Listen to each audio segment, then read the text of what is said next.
দ্বিতীয় দফার ভোটের আগে উত্তপ্ত হয়ে উঠল জগদ্দল।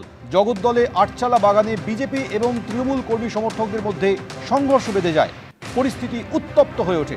বিজেপি এবং তৃণমূল একে অপরের বিরুদ্ধে হামলার অভিযোগে সরব হয়েছে। থানার সামনেও উত্তাল পরিস্থিতি তৈরি হয়।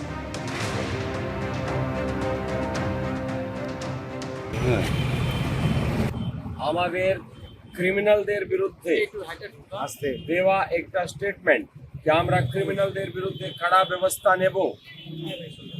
যে জগদ্দল থানা এবং ব্যারাকপুর পুলিশ কমিশনারেট কোনো ক্রিমিনালদের বিরুদ্ধে নিজে ব্যবস্থা নিতে পারছে না।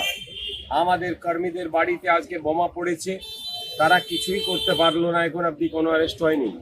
তো মমতা ব্যানার্জি বিদায়ী মুখ্যমন্ত্রী মঞ্চ থেকে আমাকে চ্যালেঞ্জ করে গেছে, বলে দিয়ে গেছে যে আমি নাকি ওনাকে নন্দীগ্রামে হারিয়েছি, আমার বদলা নেবে কিনা। উনি প্রভোক করেছেন মানুষকে আমার বিরুদ্ধে অ্যাকশন করার জন্য।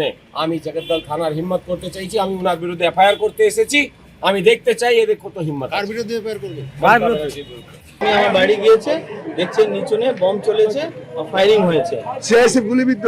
আমার সিআইএসএফ বাইরে গিয়েছে দেখার জন্য কি হচ্ছে, তো ওর উপরে গুলি চলেছে, গুলি লেগে গেছে। কোথায় গুলি লেগেছে? একটা পায়ে গুলি। কি নাম আছে ওর? কি নাম আছে? যোগেশ শর্মা। কোথায় আছে? এখন হসপিটালে আছে, ও নিয়ে যাচ্ছে অন্য হসপিটালে, এখানে ট্রিটমেন্ট। কি হয়েছিল? আপনাকে প্রাণে মারার চেষ্টা হয়েছিল? আমি জানি না, লেকিন এরকম আমার বাড়ি নিচুনে করছে, তো চেষ্টাই তো করছে আমাকে চেষ্টা মারার করছে? জন্য, আমাকে মারার জন্য। কারা কারা এরা কারা? এখনই তো ঝামেলা হচ্ছে টিএমসি লোক সঙ্গে। দ্বিতীয় দফার ভোটের আগে উত্তপ্ত হয়ে উঠল জগদ্দল। জগদ্দলে আটচালা বাগানে বিজেপি এবং তৃণমূলের মধ্যে সংঘর্ষ বেঁধে যায়। থানার সামনে উত্তপ্ত হয়ে ওঠে পরিস্থিতি। গাড়িও ভাঙচুর হয়েছে, ইট ফিট চালিয়েছে, সব এইসবই হয়েছে। আমার থানার মধ্যে আছে, আমার কমপ্লেন দিচ্ছে।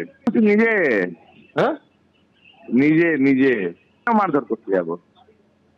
মারধর করলে তো তাহলে যেখানে গুড্ডু সিং মেরেছে আমাদের ছেলেকে,